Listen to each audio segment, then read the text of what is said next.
हमारे जगन्नाथपुरी में एक स्थान है, उसका नाम है गंभीरा। अगली बार अगर कोई नहीं गए हो तो अगली बार जब महाप्रभु जी का दर्शन करने जाओ तो गंभीरा जरूर जाना। और गंभीरा में कुछ मत करना, वहां बैठ करके नेत्र बंद करके केवल और केवल अपने गुरु मंत्र, अपने भाव मंत्र, आपको जो भी ठाकुर जी का नाम प्रिय लगता है उसका जप जरूर करना। हमारे महाप्रभु श्री चैतन्य जी वहां विराजे। महाप्रभु चैतन्य गाते हैं, कहाँ मोर प्राणनाथ मुरली बदन, कहाँ मोर प्राणनाथ मुरली बदन। सब लोग गाओ, कहाँ मोर प्राणनाथ मुरली बदन, कहाँ मोर प्राणनाथ मुरली बदन। कहाँ करूं कहाँ पाऊं ब्रजेंद्र नंदन, कहाँ करूं कहाँ पाऊं ब्रजेंद्र नंदन। चैतन्य महाप्रभु अपने जीवन के 24 वर्ष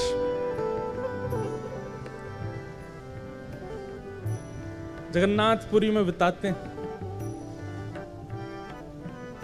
और वहां उस स्थिति में रहते हैं। श्री चैतन्य महाप्रभु के लिए समुद्र समुद्र नहीं है, उनको वो यमुना जी के रूप में दिखाई देता है। चैतन्य महाप्रभु श्री मंदिर को द्वारिकापुरी मानते थे और गुंडीचा जहां ठाकुर जी का रथ जाता है उसको वृंदावन मानते थे।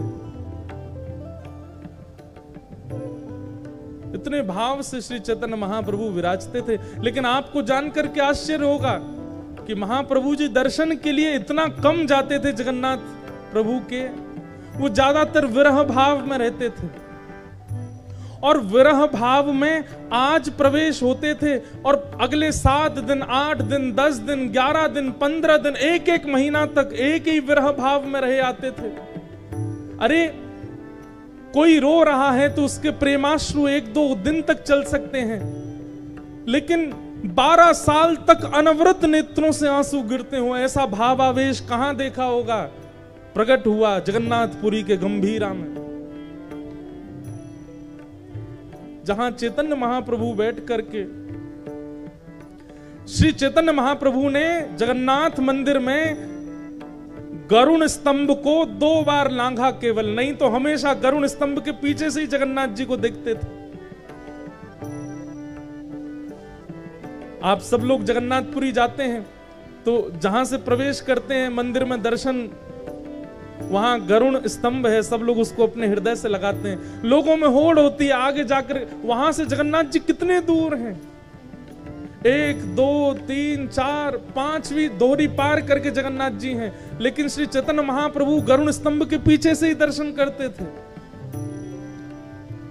केवल 2 बार महाप्रभु जी ने गरुण स्तंभ को पार किया, एक तो तब जब पहली बार आए थे और दूसरा तब जब अपनी लीला में प्रवेश कर गए महाप्रभु जी। बाकी गंभीरा में बैठे बैठे केवल यही गुनगुनाते थे, कहाँ जाऊं कहाँ पाऊं मदन मोहन, कहाँ जाऊं कहाँ पाऊं मदन मोहन, कहाँ जाऊं कहाँ मदन मोहन, कहाँ जाऊं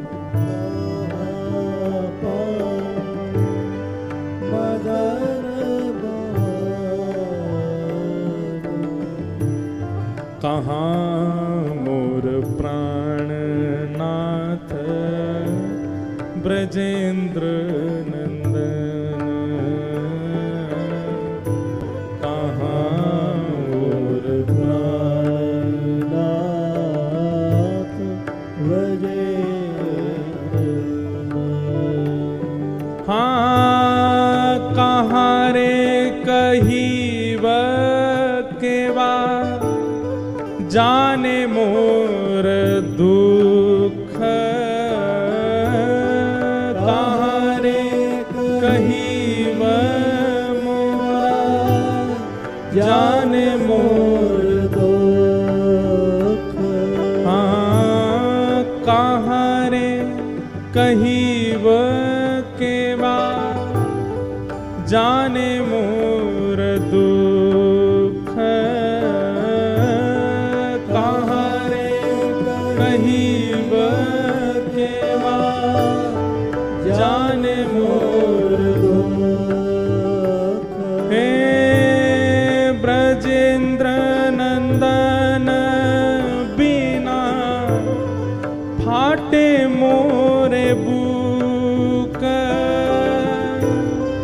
ब्रजेंद्र नंदन बिना फाटे मोर दुख, हाँ ब्रजेंद्र नंदन बिना फाटे मोर बुक, ब्रजेंद्र नंदन, कहाँ जाऊं किससे कहूं अपना विरह में किसको सुनाऊं, श्याम सुंदर के बिना मेरा जी फट रहा है, मेरा हृदय बाहर आने को हो रहा है। बंधुओं, ऐसा विरह जब चित्त में व्याप्त होता है तब ठाकुर जी मिलते हैं। हम करते क्या है जगन्नाथ जी की प्राप्ति के लिए? स्वयं श्री राधा कृष्ण मिलित स्वरूप हैं श्री चैतन्य महाप्रभु, और ऐसा नहीं है कि उनको कोई ज्ञान नहीं है। जो भावावेश में बैठे बैठे शिक्षाष्टक का पाठ कर देते हैं, ऐसे महाप्रभु श्री चैतन्य साक्षात वेद वेदांत संस्कृत की श्रुतियां जिनके चारों तरफ भ्रमण करती हैं, ऐसे श्री चैतन्य महाप्रभु भावावेश में गंभीरा में रहते हैं। द्वार पर उनकी सेवा में श्री स्वरूप गोस्वामी जी और राय रामानंद रहते हैं। दोनों को बुलाकर के श्री चैतन्य महाप्रभु कहते हैं, कृष्ण कब आएंगे, कृष्ण मुझे कब मिलेंगे, ये महाप्रभु जगन्नाथ मुझे कब स्वीकार करेंगे। तब राय रामानंद समझाते हैं, महाप्रभु जी आप थोड़ा कुछ पा तो लीजिए, थोड़ा विश्राम कर लीजिए, थोड़ा आराम कर लीजिए, ठाकुर जी प्राप्त करेंगे आपको। अरे मैं कहीं सो गया और ठाकुर जी आ गए और मैं नहीं मिल पाया तो मैं नहीं सोने जाऊंगा। सोते नहीं थे, पूरे दिन बैठे रहते, ठाकुर जी आएंगे। आप कुछ पा लीजिए। मैं कैसे पा सकता हूं? अरे एक प्रियतमा बिना प्रियतम को देखे कैसे भोजन कर सकती है? मैं नहीं पाऊंगा।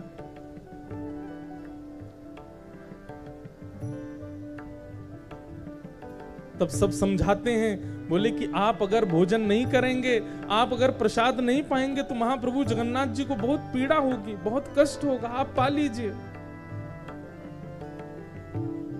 राय रामानंद कहते, महाप्रभु जी आप प्रसाद पाएंगे ना? तो ठाकुर जी आए थे थोड़ी देर पहले, मुझसे कह के गए थे कि अगर चैतन्य महाप्रभु प्रसाद पाएंगे तो मैं अर्धरात्रि में आऊंगा। आऊंगा शब्द सुनते ही महाप्रभु जी व्याकुल हो जाते, जल्दी महाप्रसाद लेके आओ, प्रसाद लेकर के आओ, पत्तल लगाओ, भोग रखो, मैं पाना चाहता हूं। ठाकुर जी मिलने आएंगे मुझसे।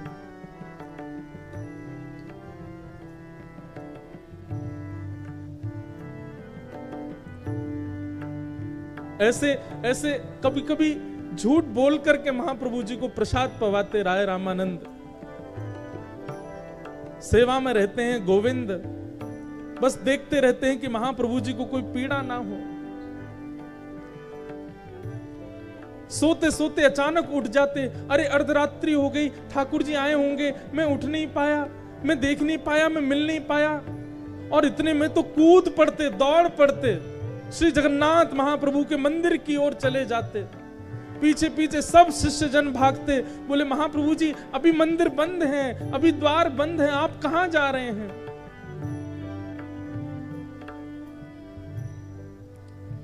कहां पाऊं कहां जाऊं मदन मोहन, कहाँ जाऊँ कहाँ पाऊँ मदन मोहन, कहां मोर प्राण धन ब्रजेंद्र नंदन, कहां मोर प्राण धन ब्रजेंद्र नंदन। ऐसी अवस्था में रहते हैं महाप्रभु जी। रात में सेवा में रहते हैं राय रामानंद, स्वरूप सेन जी, गोविंद जी। कभी उठ करके कहने लगते हैं कि तुमको धुनी सुनाई दी वंशी की? देखो श्याम सुंदर वंशीनाथ कर रहे हैं, वो मुझे बुला रहे हैं, अब मुझे जाना होगा। दौड़ने लगते, कभी कभी समुद्र की ओर दौड़ते, कभी श्री मंदिर की ओर दौड़ते कि श्याम सुंदर मुझे बुला रहे हैं। जर्जर शरीर हो गया है, एक एक अस्थि दिखाई देती है महाप्रभु जी की। सेवा में निमग्न जितने भी शिष्य गण हैं सब एक ही व्याकुलता से रहते हैं कि कहीं महाप्रभु जी को कुछ हो ना जाए।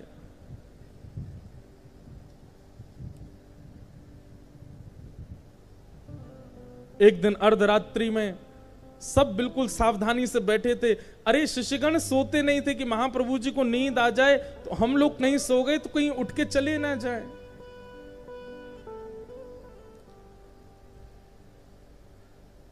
लेकिन 7-7, 8-8 दिनों से नहीं सोए हैं। कभी कभी नेत्र बंद हो जाते थे शिष्यों के, और तभी अर्धरात्रि में महाप्रभु जी को अचानक आवेश आता और उठकर के तुरंत गंभीरा से दौड़ पड़ते। आज जैसे ही रात्रि में सबकी निद्रा खुली, देखा महाप्रभु जी कहां हैं। भीतर जाकर के खोजने लगे तो महाप्रभु जी नहीं मिले। सब लोग चिंतित हो गए, भाई गंभीरा का एक एक द्वार बंद है, खिड़की बंद है, तो महाप्रभु जी बाहर गए कैसे?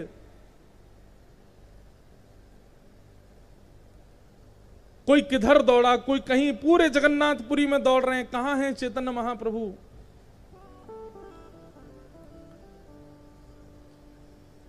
महाप्रभु जी दौड़ते दौड़ते गए और उन्हें ऐसा अनुभव होने लगा कि जैसे मानो श्री यमुना जी के तट पर महारास हो रहा है, और यमुना जी वो समुद्र को मानते थे। समुद्र में जाकर के कूद गए। बहते बहते समुद्र में पहुंच गए, कोणार्क सूर्य मंदिर के पास। यहां सब शिष्यगण ढूंढते ढूंढते जब समुद्र के तट पर आए, दूर दूर तक महाप्रभु जी नहीं दिख रहे हैं, रो रहे हैं, विलाप कर रहे हैं, कहां चले गए आप। तभी एक मछुआरा आया और उस मछुआरे के एक एक रों से नाम प्रकट होता था, हरि बोल हरि बोल हरि बोल हरि बोल हरि बोल। सब लोग सुनकर के बोले, ये मछुआरा, मछली पकड़ने वाला, इसके मुख से भगवान नाम कैसे प्रकट हो सकता है। तभी सब शिष्यगण बोले, ये नाम इस अधम के मुख से प्रकट होने की सामर्थ्य तभी हो सकती है जब इसने महाप्रभु का स्पर्श किया होगा। इसको पता होगा कि महाप्रभु कहां हैं, पूछो। घेर करके पूछने लगे, अरे भाई तू क्या हरि बोल करता है, तेने किसी को देखा? बड़ी मुश्किल से होश में आया, बोला मैं तो मछुआरा हूं, मछली पकड़ने के लिए जाला डाल करके समुद्र में पड़ा था। जाला जब हिलने लगा तो मैंने खींचा, मछली तो नहीं आई, लेकिन तभी एक विशाल महापुरुष मेरे जाले में आ गए, और जब से मैंने उनका स्पर्श किया है तब से ये नाम मेरे मुख से अनवरत निकल रहा है। दौड़ करके गए, जा करके जैसे ही देखा तो श्री चैतन्य महाप्रभु मछली के जाले में लिपटे हुए हैं। ऐसी भावावेश की स्थिति।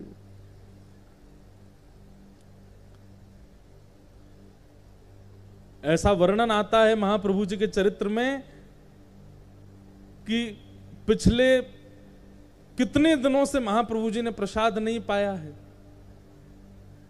एक एक ग्रंथि, जितने गांठ होती हैं शरीर में, सब गांठ खुल गई हैं।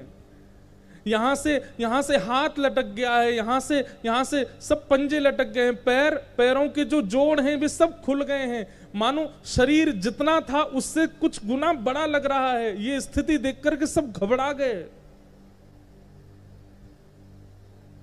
सबने महाप्रभु जी को बाहर निकाला। नमक के पानी से घाव और ज्यादा भर गए थे। चारों तरफ बैठ करके सब कीर्तन करने लगे, हरे कृष्ण कृष्ण कृष्ण हरे हरे, हरे राम राम राम हरे हरे। नाम जब सुनकर के जब अखंड नाम संकीर्तन कहा गया, तब महाप्रभु जी थोड़े ध्यान में आए, भाव में आए। तब सभी शिष्यगण उनको गोद में लेकर के पुनः गंभीरा पहुंच गए। जाकर के लेप लगाते हैं, हल्दी लगाते हैं, उनको विराजमान करते हैं। बोले महाप्रभु जी आप कहां चले गए थे? तभी कहते हैं अरे गोविंद, वंशी बज रही थी, श्याम सुंदर सब सखियों को नौका में विराजमान करके यमुना विहार के लिए जा रहे थे, पर मैं अभागी विलंब कर गई। मैं जब तक यमुना तट पर दौड़ करके गई तब तक तो नाव मध्य में चली गई। नाव पकड़ने के लिए मैं यमुना जी में कूद गई, पर इतना अथाह जल था कि नाव तो चली गई, मैं डूबती रह गई। सब दंडवत करते, सब प्रणाम करते, सब वंदन करते महाप्रभु जी के इस महाभाव को। कहते हैं श्री चैतन्य महाप्रभु अगर कभी गंभीरा से भाव स्थिति में बाहर यदि नहीं निकल पाते थे तो अपने सिर से ही दीवारों को कुरेदने लगते थे, अपने सिर को ही दीवारों में मारने लगते थे। सब शिष्यगण दौड़ के जाते, महाप्रभु जी आप क्या कर रहे हैं? अरे वंशी बजा रहे हैं, श्याम सुंदर मुझे बुला रहे हैं, मुझे जाना है, मैं विलंब कर रही हूं, अरे मुझे जाना है, द्वार नहीं मिल रहा है।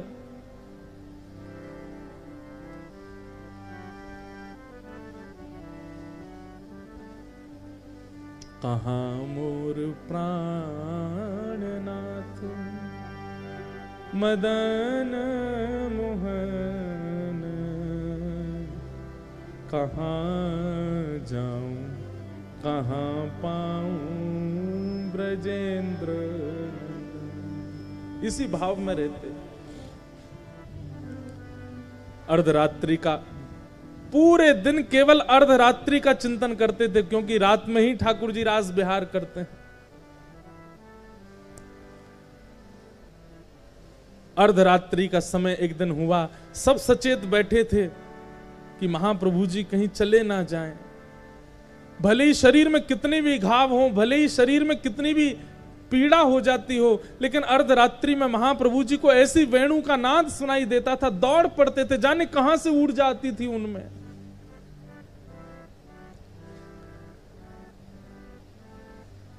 अर्धरात्रि का समय सब बैठे थे सचेत, सब नेत्र खोल करके बस दूर बैठे बैठे एक दिए की लौ में महाप्रभु जी को लेटे लेटे देखते रहते थे। श्री चैतन्य महाप्रभु की निज सेवा में रहते थे गोविंद, जो कि बिल्कुल मां की तरह वात्सल्य भाव से श्री चैतन्य महाप्रभु की सेवा करते थे। महाप्रभु जी का कक्ष इतना छोटा था कि उस कक्ष में बड़े पतले दुबले से महाप्रभु जी ही विराजमान हो पाते थे और किसी की व्यवस्था बन नहीं पाती थी। लेकिन एक दिन महाप्रभु जी गोविंद को कहते हैं कि अरे थोड़े मेरे हाथ दबा दे। तो गोविंद धीमे धीमे हाथ दबा रहे थे, कृष्ण नाम सुना रहे थे। तभी महाप्रभु जी बोले अब एक तरफ दबा दिया, अब दूसरी तरफ का हाथ दबा दो। तो गोविंद बोला महाप्रभु जी उस तरफ जाने के लिए मुझे उठ करके आना पड़ेगा, आप थोड़े अपने पैर पीछे कर लीजिए, इतनी जगह नहीं है, मैं कैसे जाऊंगा।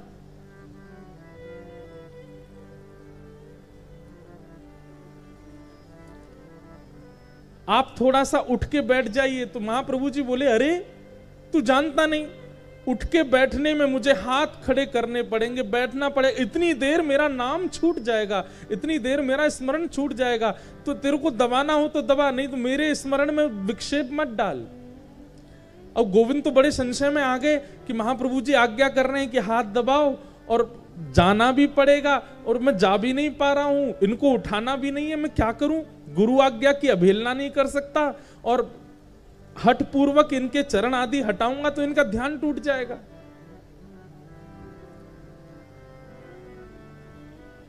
लांघना किसी को चाहिए नहीं, क्योंकि लांघने से लांघने वाले के पुण्य खत्म हो जाते हैं, और वो भी लांघने में कोई सामान्य व्यक्ति हो तो कुछ पुण्य घटते हों, लेकिन चैतन्य महाप्रभु जैसे महाभाव में रहने वाले महापुरुष, उनको यदि लांघ लिया जाएगा तो पुण्य तो शून्य हो जाएगा। लेकिन गोविंद बोले कि गुरु आज्ञा पहले है, तभी एक नवीन वस्त्र लाए, महाप्रभु जी को उड़ा दिया ताकि उनके अंग का मुझे दर्शन ना हो, और महाप्रभु जी पर वो वस्त्र डाल करके तुरंत गोविंद लांघ गए, और लांघ करके दूसरे हाथ को दबाने लगे। रात भर दबाते रहे, अर्धरात्रि का समय हुआ, अचानक महाप्रभु जी उठ करके बैठ गए, और बैठ करके देखा, गोविंद, अरे ये तू इतने से स्थान में कोने में ये सुकुड़ करके क्यों बैठा है? और तभी देखा तो द्वार पर गोविंद की भोजन का पत्तल रखी थी, वहां महाप्रसाद रखा था। अरे तेने महाप्रसाद नहीं पाया आज, तेने कुछ पाया नहीं रात्रि में?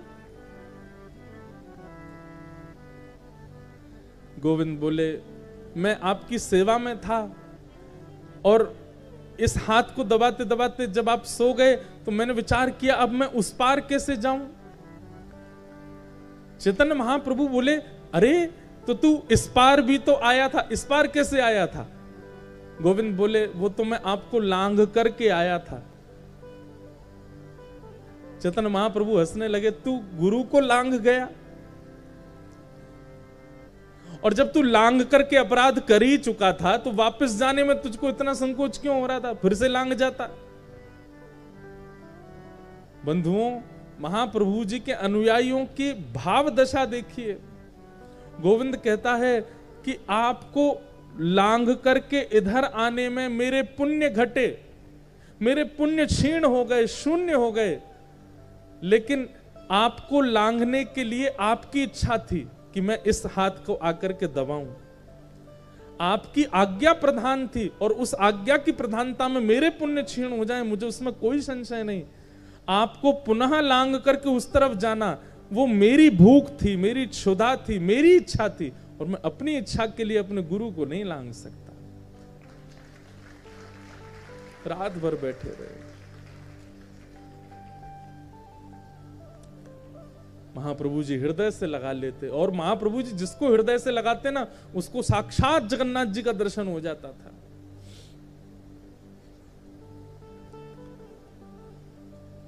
अर्धरात्रि होते ही शिष्यों की स्थिति बिगड़ जाती थी कि अब महाप्रभु जी को कैसे भी रोकना है, और जब जब वो लोग सतर्क रहते थे, एक क्षण के लिए पलक झपकती थी और उतने में तो महाप्रभु जी प्रस्थान कर जाते थे, क्योंकि ठाकुर जी रास में बुलाते थे उनको।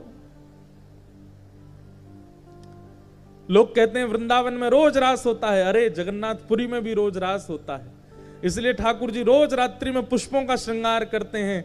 हमें लगता है शयन के लिए जा रहे हैं, नहीं नहीं, कपाट बंद करके ठाकुर जी रास के लिए प्रस्थान कर रहे हैं।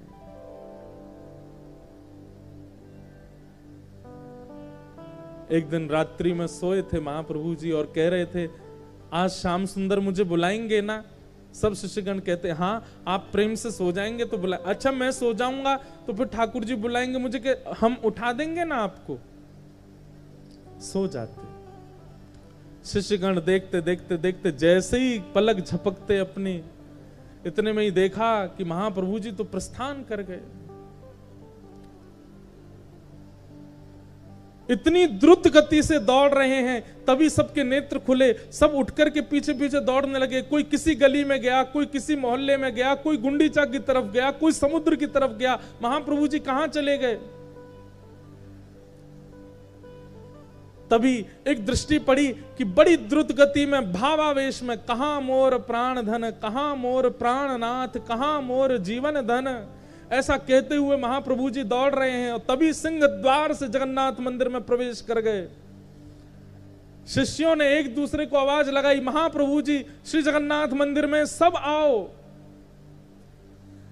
दौड़ करके जाकर के देखा, महाप्रभु जी दौड़ते हुए ऊपर प्रवेश कर रहे हैं। रोज का नियम था कि एक परिक्रमा लगा करके तब दर्शन करने जाते थे, पर आज परिक्रमा नहीं लगाई महाप्रभु जी ने, सीधे मंदिर में प्रवेश कर लिया। और मंदिर में प्रवेश करके महाप्रभु जी का आज भी स्थान है, गरुण स्तंभ के पीछे से ही वो दर्शन करते थे। लेकिन आज गरुण स्तंभ को भी पार कर गए। प्रथम दोहरी पार की, द्वितीय दोहरी पार की, तृतीय दोहरी पार की, और एक छलांग मार करके प्रवेश कर गए गर्भगृह में। गर्भगृह में प्रवेश होते ही महाप्रभु जी के जगन्नाथ जी ने कपाट बंद कर दिए। एक सेवक, केवल एक वहां वहां भीतर ही बैठा था। अगर वो नहीं होता तो शायद पूरे विश्व को कभी पता नहीं चलता कि श्री चैतन्य महाप्रभु जगन्नाथ जी में विलीन हो गए। तभी देखते हैं कि महाप्रभु जी गर्भगृह में गए, और जैसे ही गर्भगृह में गए कपाट बंद हो गए, सब शिष्य बाहर ही खड़े रह गए। और महाप्रभु जैसे ही गर्भगृह में पहुंचे, एक अर्चक ने देखा, श्री जगन्नाथ महाप्रभु ने दोनों भुजा पसार करके महाप्रभु जी को हृदय से लगाया, और तुरंत महाप्रभु जी श्री जगन्नाथ जी में विलीन हो गए। कहां मोर प्राणनाथ। जब कपाट खुले, जगन्नाथ जी के नेत्रों से अश्रु प्रवाह हो रहा है। महाप्रभु जी को स्वयं में विलीन करके श्री जगन्नाथ जी रुदन कर रहे हैं।